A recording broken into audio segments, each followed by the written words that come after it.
All right, so welcome back. So let's get to the New Telegraph newspaper. And as soon as we get analysts in, we'll bring him in. But this is how New Telegraph is leading. 10th NAS, that's 10th National Assembly, 10th National Assembly, 32 reps defected to different parties in 2 years. 32 reps defected to different parties in 2 years. So there's a little bit of a breakdown of how that happened. APC now leads with 214 members. APC now leads with 214 members out of the 360. PDP has 92, Labour Party 24, NNPP 16, ABGA 6, SDP 2, YPP 2, ADC 1. So that is the breakdown of how what I call the political parties distribution as far as the 10th, I should say, National Assembly is concerned. Well, a lot of them have given their reasons for defecting, especially those within the People's Democratic Party. Some of them have cited issues. Well, before the issues escalated to where it is now, they cited issues around the National Secretary position as a premise for their defection. And so they've been defecting. I don't know. I'm not sure whether they are going to defect. More people are going to defect in the coming days. We don't know. But the reason why the New Telegraph, I guess, is leading with this is that in just 2 years, some of them maybe new members or first-time members of the National Assembly already defecting. So it is only politicians that will be able to tell you why they are doing all of this. But the law is clear as to what happens during a defection. Section 109(1)G of the 1999 Constitution, as amended, has said that if you're defecting, you will lose your seats, especially if there's no premise for that defection, because there's a proviso that says that if you're defecting, there should be a reason, and one of those reasons is the division in the National Assembly, in your political party at the national level, which happened in the Abegunde case in Ondo, Labour Party versus Ondo, Abegunde versus, I think, Labour Party. As far as the issue of the sub-national is concerned, it's more like a classical case as far as issues of defection is concerned. But it looks like all of that doesn't hold water. I can't remember the last time because anybody lost their seat for defecting. In fact, I've heard experienced lawmakers say, we defected and what happened? Nothing happened. So we really don't know whether this defection thing is causing inconvenience to them. So if we are not clear on this thing, maybe we should just remove it from our law so that they have the liberty to be moving around. It's only a case of contention when it is a state assembly lawmaker that is defecting, but I doubt that the same applies to National Assembly lawmakers because they defect without consequence, you know, and that's the more reason we should interrogate, you know, our laws and, you know, sort of rethink our jurisprudence to ensure that there is fairness, you know, as far as the rules apply. But the Nigerian News Direct is certainly not looking at defection this morning. There are other issues, bigger fish to fry beyond politicians defecting, and which more often than not, the reasons behind their defection are having to do with their personal interests because there are no clear ideological lines as far as political participation is concerned. Take a look at the Nigerian News Direct. Poverty, porous borders, and national security threats. CDS raises alarm, and he was speaking yesterday where he identified poverty as a real factor driving insecurity. And take a look at the two insights that the News Direct provides for this big story. It says, defense chief blames economic hardship for an ending terrorism banditry, and Tinubu government fighting insecurity with agriculture, not just arms. Well, the defense chief has always been known to be speaking to the challenge of insecurity on from an ideological perspective, you know, and this is no-brainer really when you look at the areas, you know, ravaged by insecurity. And of course, reports also to the effect that, the population in those areas, in those rural areas, are asked to pay tax some of the time in exchange for their security to the insurgents, particularly in the northeast and in the northwestern part of the country.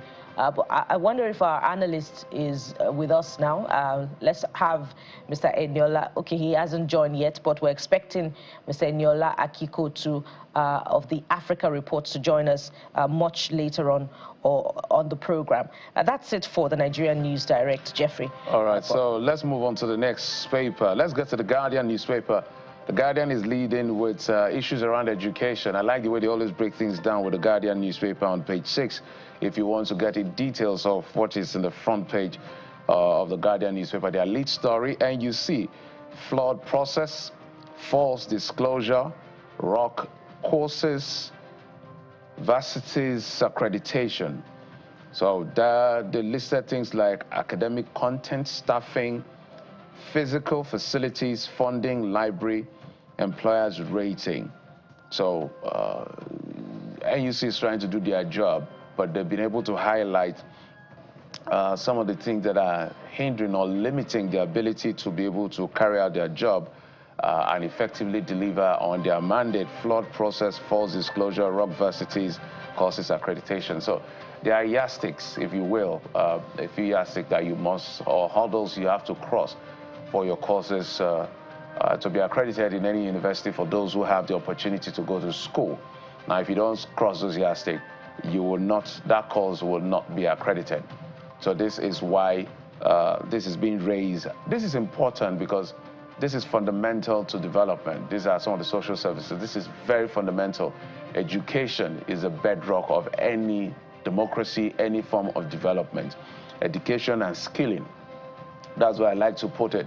So if you want to get details of what they are talking about, go to page 6 of the Guardian newspaper to find out, because these days with AI, with a lot of things in terms of innovation, as great as they are, we must not lose our scholarship and scholarly ability, rigorous thinking, critical and analytical thinking. We can't outsource that to machines. Machines are there to just help us actualize what we want to do.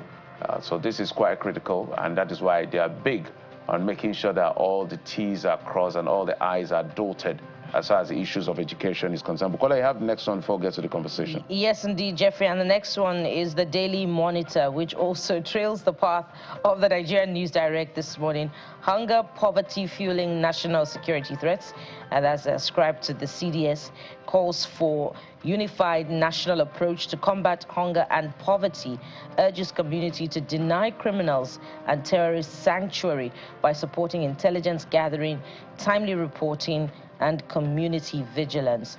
And that goes without saying, really. But then again, when the communities are not guaranteed their security, well, they would then become tools or victims of those who can provide them security, but who are not necessarily, their friends in that sense. All right, but so that's it for the Daily Monitor. But take a look at the Daily Monitor. No, because let's bring in our guest. I think he's around. Okay, he's around. Eniola Akinkuotu is Chief Correspondent for the African Report. Eniola, we've been waiting. Thank you for coming on the program. So I'm sure that thank you. You've heard some of the headlines we've been talking about, from the Guardian to News Direct. Maybe you can binge through them and give your take from issues around education, national security, and mass defection within the space of 24 months of politicians, both in the national, bicameral chambers of the National Assembly. Eniola?